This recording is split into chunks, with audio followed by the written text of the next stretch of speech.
हैं आप सब लोग? उम्मीद है आप सब ठीक होंगे। आज मैं बना रही हूँ माश की दाल वाला पराठा।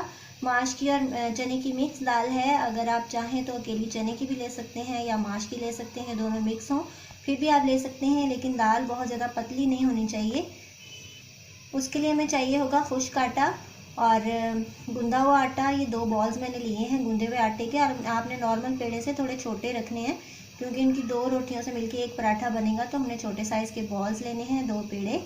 तो ये वो हैं, और मैं आपको दाल भी दिखा देती हूँ। ये हमारी दाल है और ये देखिए इसमें पानी वगैरह बिल्कुल भी नहीं है, और दाल ठंडी फ्रिज की हो तो बहुत ही अच्छा है क्योंकि फिर वो पराठे में से बाई नहीं निकलेगी और पराठा हमारा गीला नहीं होगा और टूटेगा भी नहीं।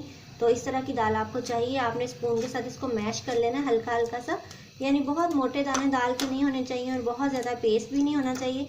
बस हल्का हल्का सा यूँ आप मैश कर लें तो फिर बहुत अच्छा सा हमारा पराठा बन जाएगा। और चलिए बनाने की तरफ चलते हैं। ऐसे करके हमने एक पेड़े को बेल लेना है। बारी बारी हमने दोनों पेड़ों को बेलना है, लेकिन बहुत ज़्यादा बड़ा नहीं करना, थोड़ा सा मीडियम साइज़ में रखना है हमने इसको साइड पे रख देते हैं और दूसरे को बेल लेते हैं।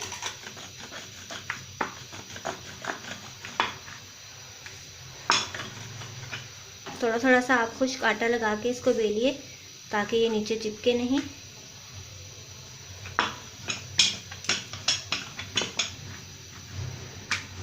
अब हम दाल डालेंगे इसके ऊपर जो हमने बेल के रखा था एक पेड़ा। बहुत ज़्यादा कम भी नहीं डालनी और बहुत ज़्यादा भी नहीं इसको भर देना, वरना फिर इसको मैनेज करना मुश्किल हो जाता है। तो ये हमारी दाल लग चुकी है। अब हम दूसरे पेड़े को इसके ऊपर रखेंगे ऐसे, और इसकी साइडें जो हैं वो हम बंद कर लेंगे।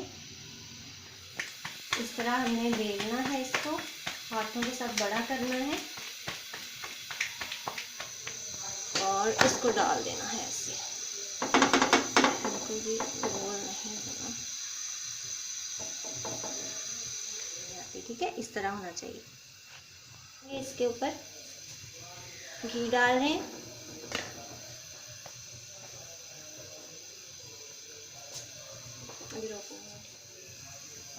ऐसे कर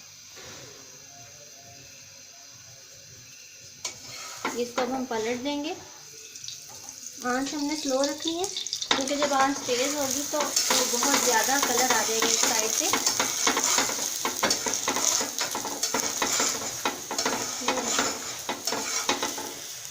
अच्छे सा कलर दे देना है इसको।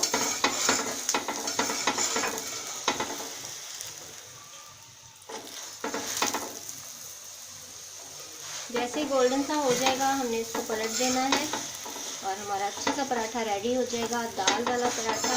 और इस तरह आप किसी भी स्टफिंग वाला पराठा बना सकते हैं, बहुत टेस्टी लगता है नाश्ते में, शाम की चाय के साथ।